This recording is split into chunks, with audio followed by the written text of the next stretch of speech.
noches, bienvenidos a Será Justicia. Tenemos un fin de año muy particular porque tenemos muchos anuncios de gobierno a raíz de este nuevo gobierno, también conflictos sociales como lo pudimos ver hoy con los trabajadores de Cresta Roja, la posterior reunión en el Ministerio de Trabajo, también distintos anuncios, el levantamiento del cepo al dólar, hay expectativas respecto a qué va a pasar con la inflación y queremos ya en estos últimos programas que nos quedan para terminar el año, por un lado ver cuáles son las expectativas a futuro que tenemos los argentinos, porque ya hay una encuesta que se ocupó de esto y por eso hemos invitado a Orlando D'Adamo del Centro de Opinión Pública de la Universidad de Belgrano para que nos cuente un poco si estamos optimistas, si estamos pesimistas, si ni una ni la otra, en qué confiamos más, en quiénes, qué imágenes son las que más confianza nos dan o qué cuestiones son las que más nos preocupan.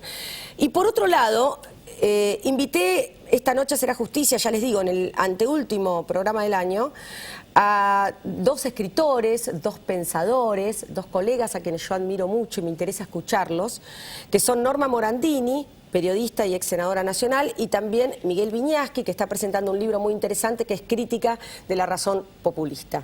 Vamos a arrancar con Orlando D'Adamo, que estamos aquí con él, para que nos cuente un poco esta encuesta, que me intriga mucho, Orlando. A ver, ¿en qué cuestiones los argentinos estamos como optimistas o muy optimistas o ni una ni la otra? Mira, nosotros lo venimos haciendo desde hace 12 años, con lo cual atravesamos toda la década kirchnerista, donde hubo una primera etapa en que la gente solía ser optimista hacia fin de año, te diría hasta el año 2005-2006, algún relator del relato dijo que hacíamos encuestas a favor del gobierno, por eso, hasta que empezó a ponerse pesimista.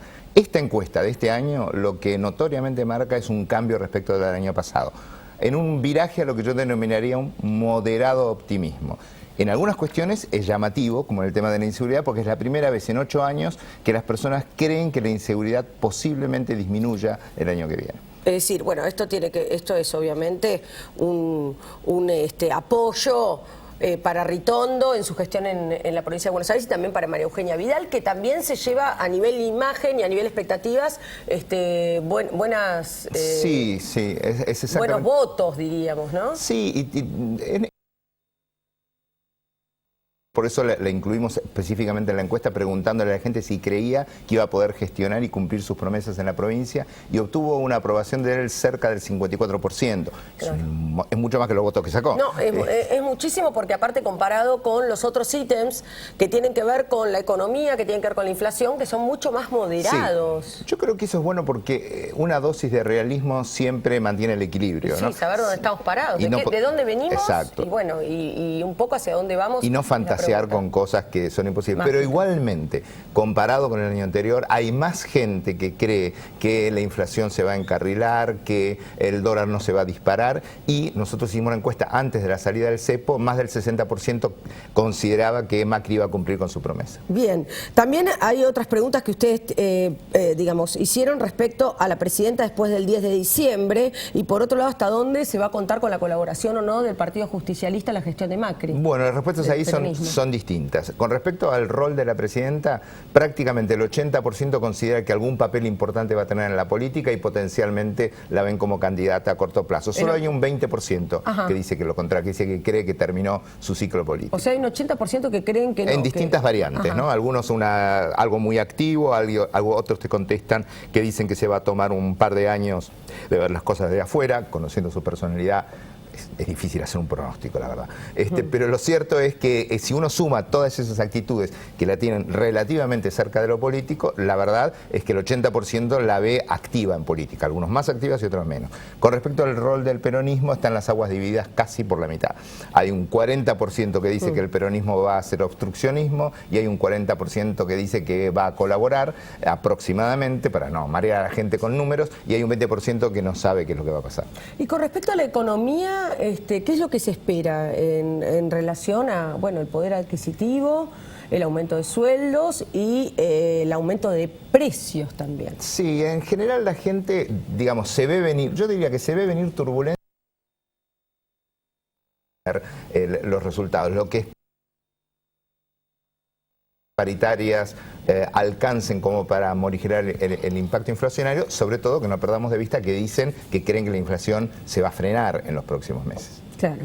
Bueno, vamos a ver, me gusta esta encuesta porque es muy realista, ¿no? Que es un poco lo que necesitamos nosotros, ¿no? No realismo mágico, sino realismo. Sí, después de tanto surrealismo que hemos tenido, yo diría que viene bien un poco de realismo, pero me gusta por otro lado también el hecho que la gente se mantenga en eso que está señalando, de ese moderado optimismo, porque cuando uno es exageradamente optimista, después la decepción es enorme, ¿no? Entonces, claro, me parece que es mucho más equilibrado. Bueno, vos sabés que yo me estoy acordando algunas cosas que están pasando ahora, como por ejemplo lo de la Corte Suprema, que bueno, provocó una decepción porque nadie esperaba el tema de los nombramientos por decreto, si bien ya, bueno, lo modificaron, que eso uno es lo que espera el Poder Ejecutivo. Tampoco encontré a un Macri diciendo me arrepiento, pero yo no necesito que se arrepienta, que necesito que hagan las cosas bien, ¿no? Y me gustó lo de Lilita Carrió, que va a poner también un proyecto de ley para frenarlo, para emprolijar las cosas, pero me acuerdo un poco con el optimismo de la Alianza y me da como cierto temor, ¿no? Recuerdo como ese fervor que había con De la Rúa y bueno, lo que pasó después. Es que la ciclotimia nacional es un rasgo que no solo alcanza a algunos líderes, sino también a nosotros como sociedad, y yo creo que somos un país con memoria corta y reclamo largo, ¿no? Exacto. O sea, muy rápidamente nos olvidamos de las cosas que pasaron ayer y planteamos los reclamos, pero yo te digo una cosa que me sorprende enormemente, que creo que no llega a tener 7 días hábiles el presidente de gestión y ya tuvo 2 manifestaciones. Sí. Debe ser récord. Seguramente en Argentina, y me atrevo a decir a nivel mundial, debemos haber quedado bien rankeados en eso. Bueno, te espero para la próxima, porque seguramente van a estar midiendo ustedes el humor de la sociedad, entre otras cosas. Los primeros 100 días de Macri. Exacto. Ah, bueno, perfecto. Aquí estarás entonces. Sí, gracias, Orlando. No, gracias a vos. Una pausa y ya vamos a estar con Miguel Viñaski y también con Norma Morandini. No se vayan.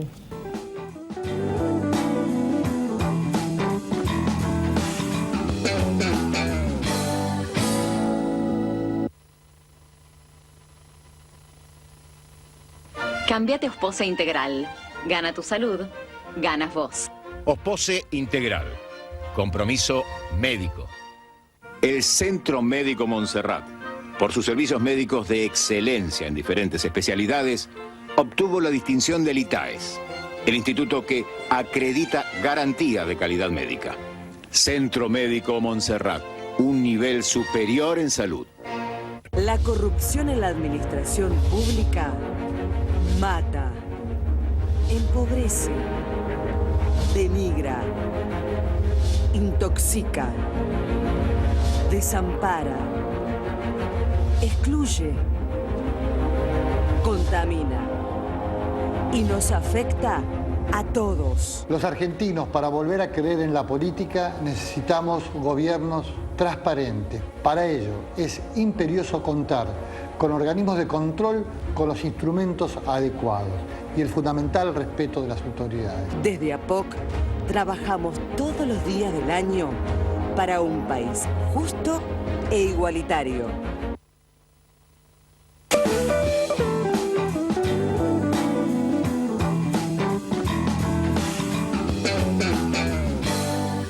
Y aquí estamos con Norma Morandini y Miguel Viñaski. Quiero mostrar el libro de Miguel, que fue un poco el motor para que los tenga los dos aquí. Crítica a la razón populista, gracias a la editorial Margen Izquierdo. Y gracias a Miguel, que me lo envió con dedicatoria, pero también gracias a los dos por estar aquí, por pensar hacia dónde vamos y de dónde venimos, ¿no? Que un poco es la tarea que ustedes se han tomado todo este tiempo. Bueno, Norma, vos recién estabas contando, ya finalizado tu mandato de senadora, un poco las cuestiones que están pendientes o que están todavía por resolverse, ¿no? ¿Qué hemos heredado? Bueno, a mí ahora quiero ser escuchada. Claro. Porque a lo largo de casi 10 años, yo tuve 10 años de legisladora, 4 de diputada y los 6 de senadora. Y me impresiona porque ya se insinuaban, lo que pasa es que nadie quería oír. Es decir, esa advertencia de cómo el Ejecutivo se hizo poderoso a expensas de debilitar a los otros dos poderes. Todo había, yo decía, esto es un régimen, esto no es un sistema democrático. Y este sinceramiento final donde claramente se muestra claramente la concepción de poder no democrática. Pero a mí me gustaría un poco lo que decías en el sentido de pensar. Yo creo que tenemos que hacer el gran esfuerzo de volver a pensar, aún corriendo el riesgo de equivocarnos, porque hay que dejar, o yo me digo a mí misma, desechar las categorías viejas, porque si no estamos siempre analizando nuestra realidad con lo del pasado, la alianza o el peronismo y demás. Exacto. Cuando hay situaciones novedosas, primero que tenemos generaciones nacidas y educadas en libertad. No hay cuántas generaciones hacia atrás que no han tenido ese privilegio. Eso tiene que dar una modificación cultural. Hemos tenido un balotaje, cosa que ha sido inédito. Tenemos un partido nuevo de 10 años que ya elige su presidente. Entonces me parece que hay muchas novedades. Y después yo sigo creyendo, y conversábamos recién con Miguel, que me parece que ahora es más del orden filosófico el debate. Yo sigo creyendo que acá la gran tensión es la Argentina vieja, autoritaria, que se niega a morir, y la Argentina democrática, nueva, moderna, que todavía no. Bueno, fíjate que consolida, estas categorías, ¿no? Qué interesante, porque estas categorías de democracia, de moderna, versus el autoritarismo, es lo mismo que uno escucha en los referentes de aquel 49% del electorado que no eligió este gobierno y que creen y que aseguran que Macri es todo esto. Es ¿Cómo se invierte? Norma, que Macri es el autoritarismo, que Macri, que lo moderno tiene más que ver con Cristina que con lo que promete supuestamente Macri, con lo que está demostrando en estos pocos días de ejercicio de poder. Y vos, a propósito de esto, hiciste un recorrido, ¿no? Desde las misiones jesuíticas hasta el Papa Francisco, ¿no? La crítica de la razón populista, también poniéndote de alguna manera a discutir con Ernesto Laclau, con la crítica de la razón populista, que revela la esencia de un modelo que construye una fábula de realidad, la difunde y realiza lo contrario de lo que pregona. Sí, me parece que eso, básicamente, ¿no? El populismo es un pregón, una suerte de evangelio que se dicta desde un púlpito, desde un balcón, pero que es opuesto siempre a lo que en realidad está ocurriendo.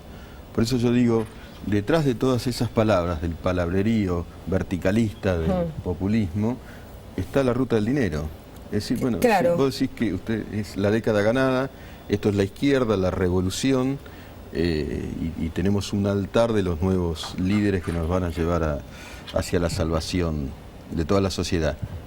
Pero ¿y el dinero dónde está? Claro. ¿No?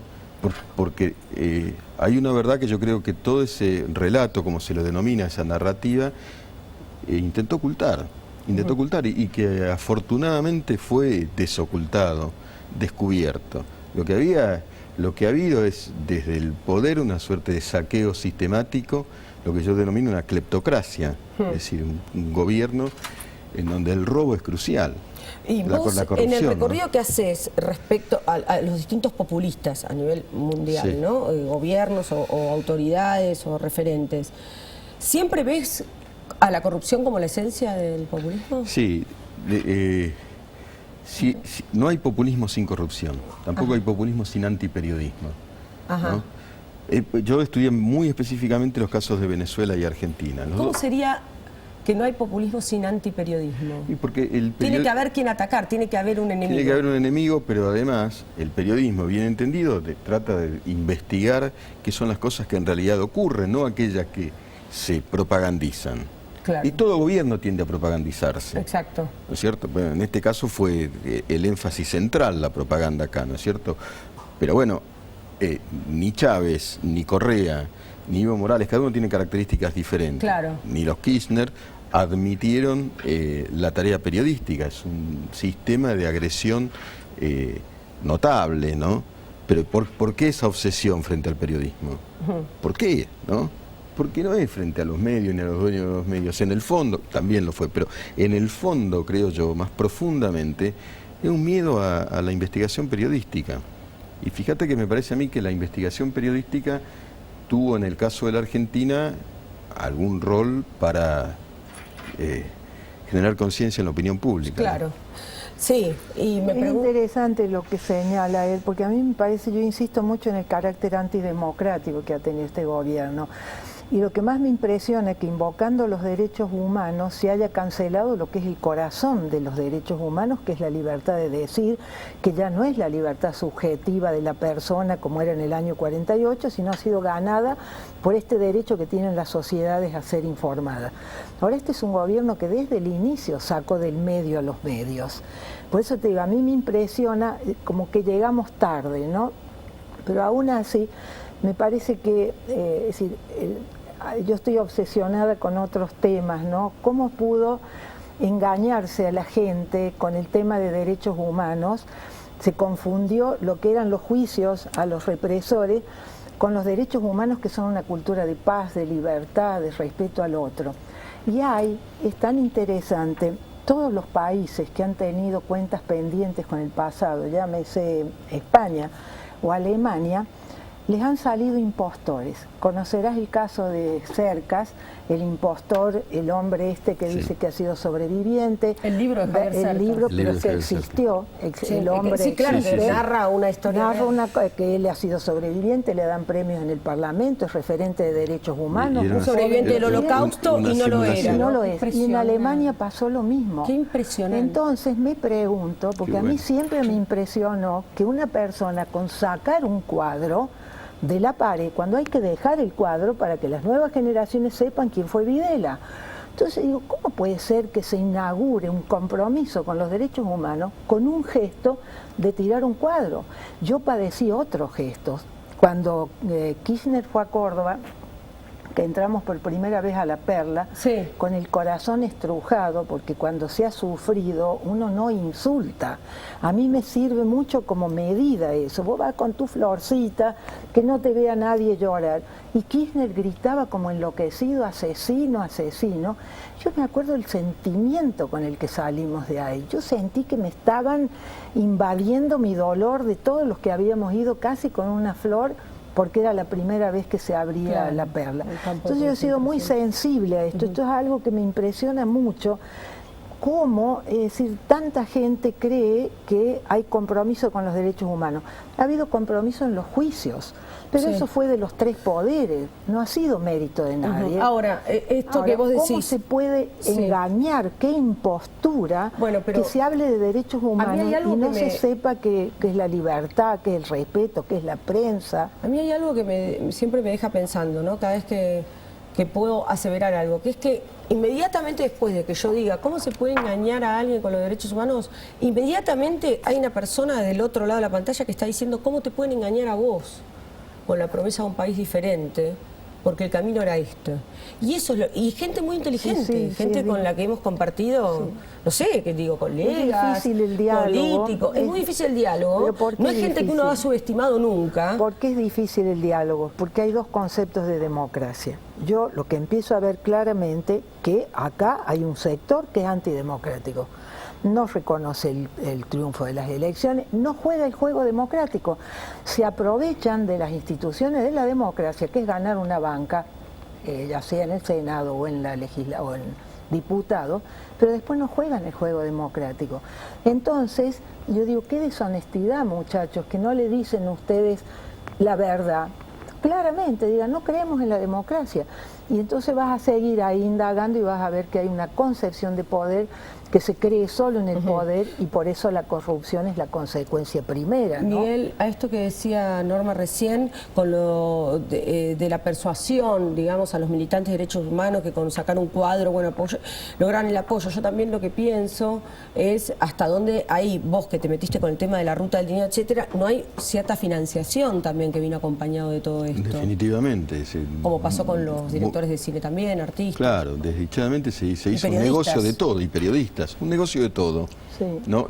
Y hay cosas que no pueden profanarse con dinero y con dinero mal habido, como los derechos humanos. A mí me estremece todo lo que cuenta Norma, porque uno sabe lo que ella padeció y su historia, y sin embargo, digamos, no fue estimada por el régimen porque no era oficialista. ¿Cuál es? Aberrante. Entonces, todas las grandes causas nominadas, autodesignadas como extraordinarias y como revolucionarias, insisto con esto, por el gobierno anterior, tenían detrás línea de dinero, la plata, ¿no? Una suerte de plata negra, ¿no? Y bueno, como digo yo, el populismo lo que hace es distinguir entre el pueblo y el antipueblo, ¿no? Y es una discriminación arbitraria, es una construcción, es una ficción. Claro. Entonces, ¿quién es el pueblo? ¿Quién es el pueblo, no? Yo cuento en el libro diversas anécdotas. Vos sos de Racing y yo soy independiente. ¿Quién es el pueblo? Claro. ¿no? Es, a ver, para jugar está bien. Bueno, y vos también en esta suerte de discusión con Laclau, ¿qué es, ¿qué es lo que Ernesto Laclau vos le cuestionás? No, yo le cuestiono, mira, más allá de la teoría, Laclau específicamente fue un apólogo, un defensor, donde pudo de Chávez, y un tipo como él no podía ignorar la corrupción y las barbaridades que Chávez estaba incubando, que en su fase superior, llamémoslo así irónicamente, termina con Maduro, que es un régimen sanguinario, represor, donde no se respeta nada, y también un defensor a ultranza, dogmático, del kirchnerismo, y yo también creo que ahí hubo financiamiento, ¿no? En términos teóricos uno puede discutir, lo que dice Laclau es que la democracia debe radicalizarse, dice él, y que para radicalizarla hay que confrontar permanentemente.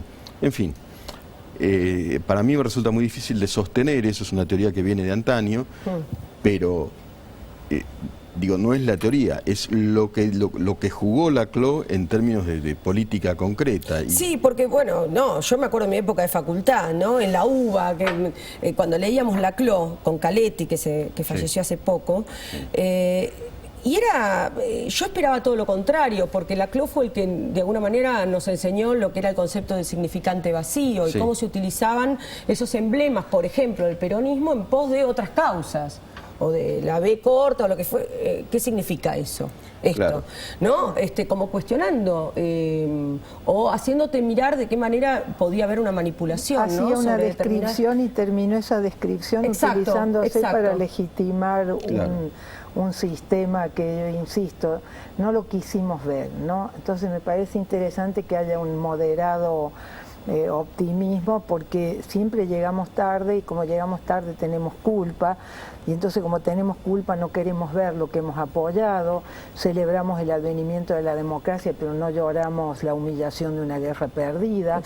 Llegamos, no quisimos ver al inicio y era razonable, yo no quiero ser dura en esto, es comprensible que una parte de nuestro país no haya querido ver. El terror es eso, el terror te aísla, te sentís que lo que te pasa solo a vos, no tenés confianza. Entonces a mí ya me daría felicidad si empezamos a restituir la confianza en nosotros mismos, ni siquiera en el gobernante, en nosotros mismos, que podamos, yo le digo siempre a gente con la que he discutido, si no podés decir lo que pensás como honestidad personal, ¿cómo vamos a establecer un vínculo humano de honestidad? Entonces se ha ido creando, se ha configurado una sociedad de gente que no sabes lo que piensa. ¿Y cuánto el populismo tiene que ver con la extorsión o con la amenaza? Porque de pronto en estos días nos estamos enterando un montón de gente, incluso en los diarios del fin de semana leíamos los empleados de Casa de Gobierno que trabajaban con temor, con una situación de muchísima incomodidad y que lo silenciaron durante 13 años. Bueno, el miedo es una suerte de espada, llamémosle así, fundamental también de los regímenes populistas y neopopulistas, ¿no? Es decir, acallar a través de una amenaza a futuro, ¿no? Sobre todo no se puede hablar, no se puede contar. El INDEC. El INDEC es la matriz de la mentira, esa pasión por la mentira del populismo, ¿no? Esa obsesión por engañar, ¿no es cierto? Bueno, si vos trabajabas en el INDEC tenías graves problemas, si difería de los dictámenes de Guillermo Moreno. Guillermo Moreno, hay escenas increíbles, todos las vimos. Bueno, lo vimos el domingo en la producción que hizo tu hijo Nicolás, ¿no? Lo del relato kirchnerista. Pero fíjate ahí, Lorena, que Moreno, esa escena es muy tremenda, lo hablamos mucho con él. Le dice a una persona que se retire, a una mujer, pero nadie se levanta a acompañar a esta mujer. Después hay un par de corajudos, yo me quedé viéndola porque no recordaba. Yo dije, ¿se quedan todos callados o habla alguien? No, después hablaron un par, pero los echa, retírese. Vuelve a echar. Con las patotas. Este señor, que era, como dijo alguien, implacablemente ineficiente y que de una brutalidad manifiesta que todos veíamos, fue un hombre central del gobierno. Ah, no, totalmente. ¿Por qué lo toleramos? Terminó en una embajada apenas unos meses, ¿no? Tiene una impresión, y vuelvo al ¿por qué en nuestro país? Yo siempre digo, ¿por qué hubo solo desaparecidos en Argentina? No los hubo en Brasil, no los hubo en Uruguay, no los hubo en Chile. Hay en nuestra historia, no será, hay siempre, simbólicamente se ha hecho desaparecer. Me molestas, no te nombro, no existí, el peronismo lo padeció, es decir, es claro ver las cosas que se hicieron, no te nombro.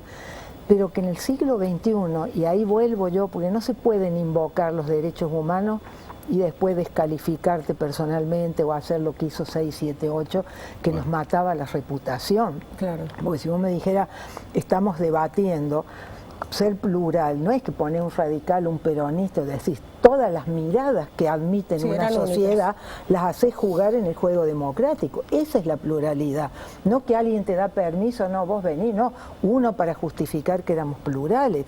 Entonces, ojalá podamos también ahora hacer un debate de ideas, porque cuando personalizamos, y además estamos todos opinando sobre la opinión del otro. Claro. ¿Qué opina usted de lo que opina Miguel? No, mire, yo tengo que respetar lo que opina, puedo decirle lo que yo pienso, porque eso nos ha contaminado mucho el debate. Bueno, vamos a ver, me comprometo a invitarlos, pero probablemente en los 100 días de gobierno, repetir este programa, para que veamos dónde estamos parados, ¿no? En 100 días de gobierno de Macri, que también va a ser un balance, estamos hablando de 13 años, o sea, mis 3 hijos se criaron entendiendo, y muchos de ustedes les debe pasar lo mismo, que un gobierno es solamente las características de un gobierno kirchnerista, porque se criaron en esto. Pero ¿no? la inocencia del volver a empezar, vos hablabas de Vidal, decían recién, también yo la miro, ¿no? Vos estás hoy vestida de blanco, el día de la Asunción todas las mujeres vestían de blanco. Y eso de la toga de los romanos en la antigüedad, que cuando asumían un cargo tenían que vestirse de blanco como prueba de pureza. Candidato viene de candidez. Ahora, para nosotros el cándido es el tonto, no el inocente. Y solo desde la inocencia podés volver a empezar. Solo de la edad de Vidal se puede volver a empezar y meterse en lo que ha heredado, en lo que sabemos que es el conurbano.